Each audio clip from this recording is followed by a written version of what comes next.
What's up, everybody? Welcome back to the Mid-Level Media channel, your hub for everything physical media and entertainment. And I just wanted to do a little bit of a different kind of video today. I haven't done a room vlog in quite some time, so I'm going to go through my Blu-ray collection, just the regular standalone Blu-rays, and talk about some films, some Blu-rays in my collection that I feel like I don't get to talk about enough. Some hidden gems in my collection, if you will. Just the ones that I feel like, maybe I did talk about them like a year or so ago on the channel. Just ones that I don't feel like I praise enough, that I talk about enough. Just movies that I love, that I want to highlight for you guys today and tell you, that you need to buy them. You need to have them in your collection. So we're not going to do any boutiques. We're not going to do any 4Ks, steelbooks, anything like that. This is strictly going to be on the Blu-ray side of my collection. We're just going to go through and we're going to highlight some titles that I think is worth you picking up and adding to your Blu-ray collection. So let's do it. So as you can see, I've got my Blu-ray collection right here. I've got some titles that I have slightly pulled out, the ones that I want to get into, and I do have my collection in somewhat alphabetical order. If you've been, a subscriber, follower of the channel for any length of time, you'll know I reorganized everything in this room about 3 months ago. So if you want to see how it all came together, you can go and check that out. Even though everything's filled up again, I got my DVDs on the floor over there, and I'm ready for a new shelf. So I got to make that happen at some time in the near future. But yeah, this is going to be a casual video, just going through some movies. So I want to talk about 127 Hours. This is a Danny Boyle film starring James Franco.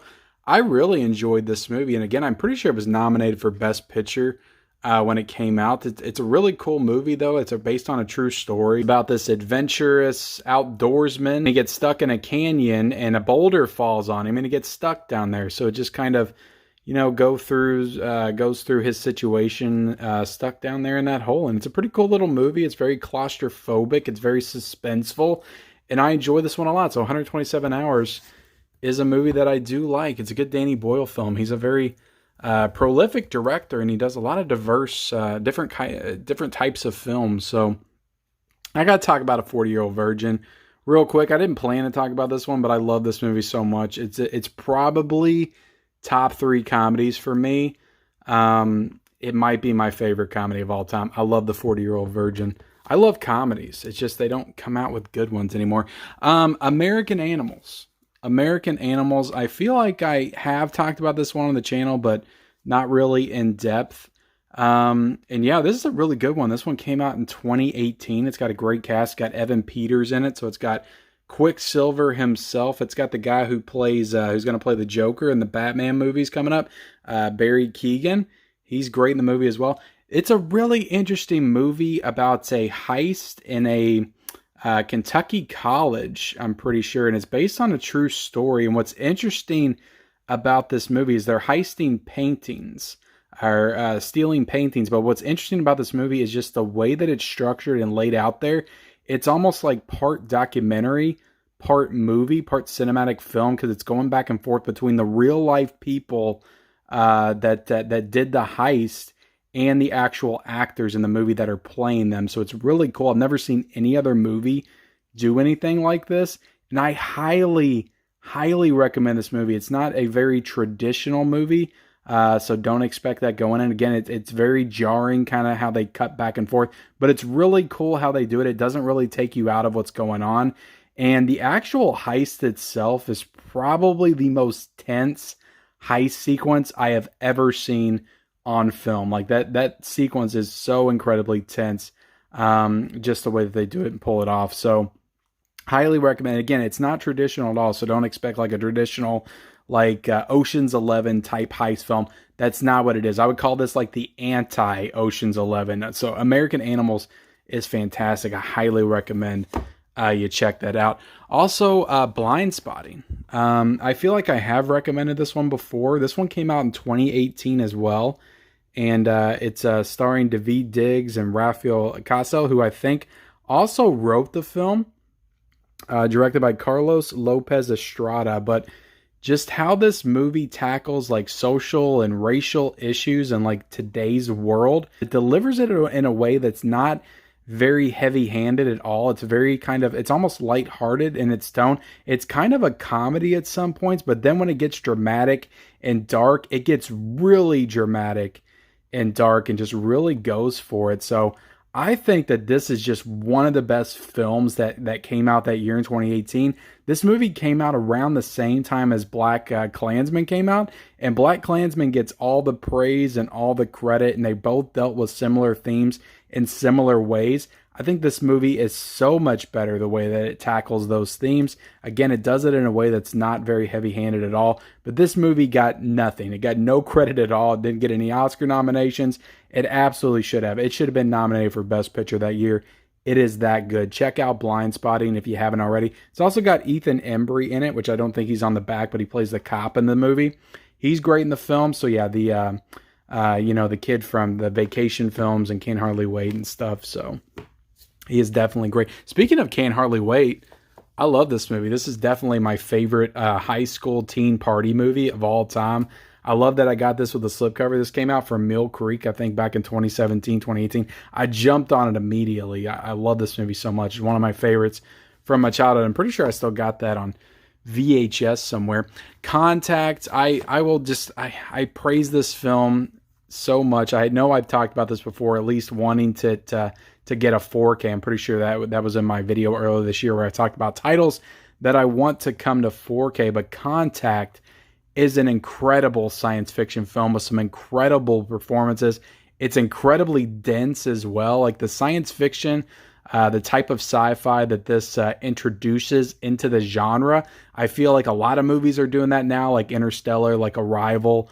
Contact was doing it before it was cool, and I think a lot of people weren't ready for this type of science fiction back in the 90s because we were getting films like Independence Day and Men in Black, and that's the kind of alien invasion film that people wanted, people expected. So when they saw this, they were like, really, that's it? But I even remember myself watching this movie and being incredibly bored, but watching it again for the first time in a few years, a couple of years ago, I just recognized it for the absolute timeless masterpiece of this movie is. And again, directed by the great Robert Zemeckis. It's a fantastic movie. Absolutely needs a 4K. I love that movie so much. Love it so much. Contact is great. Enemy of the State. This might be I know Top Gun, Top Gun's great, but this might be my favorite Tony Scott film. I'm going to be honest. I did watch True Romance the other night for the first time. Love that movie as well, but I love Enemy of the State. It's got Will Smith, Gene Hackman. One of the last great Gene Hackman roles. Highly recommend this one. I haven't watched it for a long time myself, but it was just one of my favorites growing up. Absolutely love this movie. Enemy of the State. Highly recommend it. Dragged Across Concrete.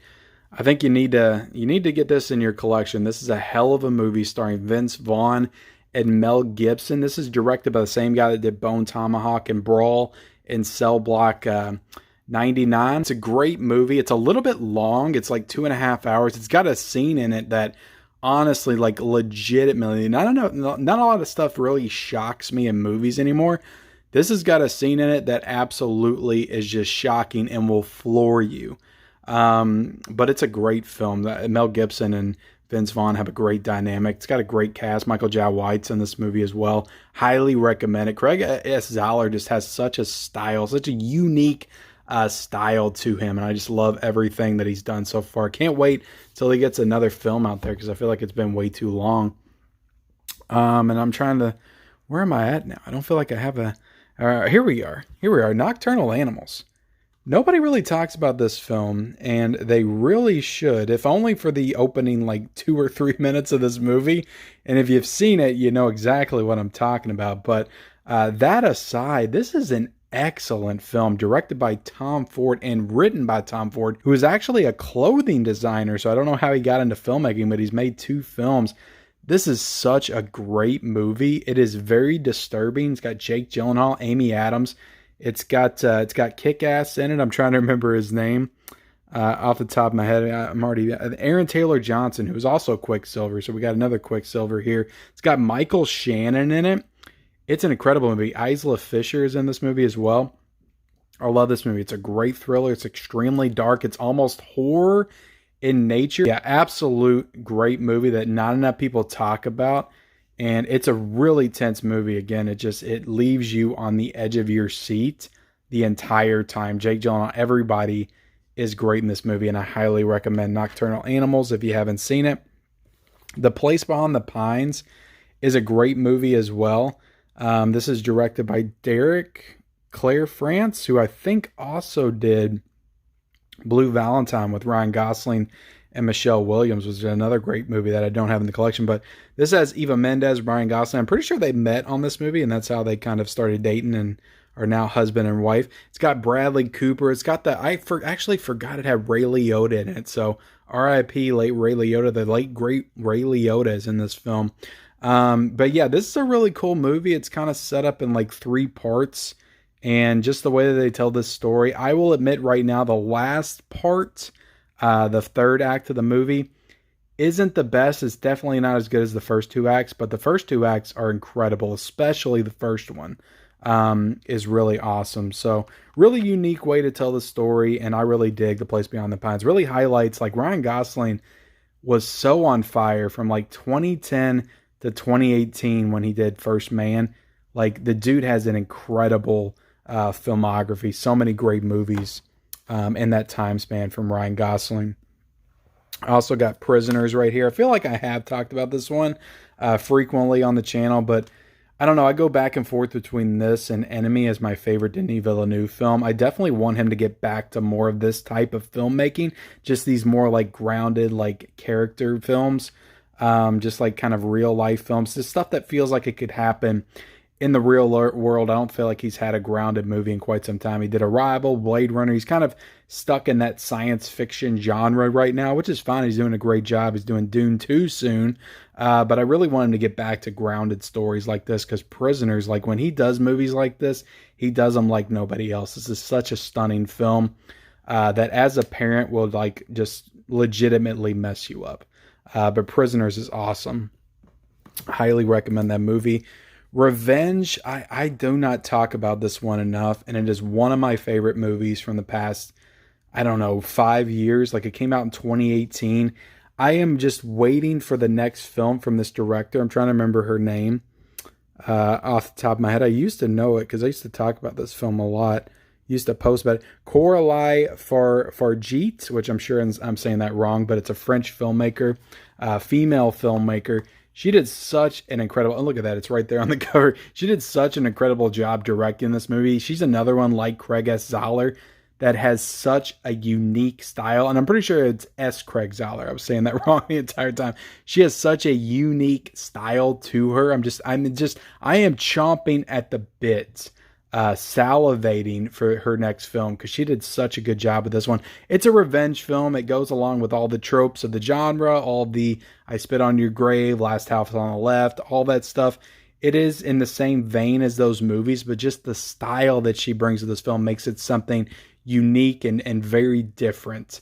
And yeah, there's just a lot of really cool moments in this movie. Yeah, some of them are a little bit unrealistic, but the action and the brutality in this movie is like nothing else that you will ever see. Revenge, highly recommend picking up Revenge. I think it's got like different special editions and steelbooks and stuff as well.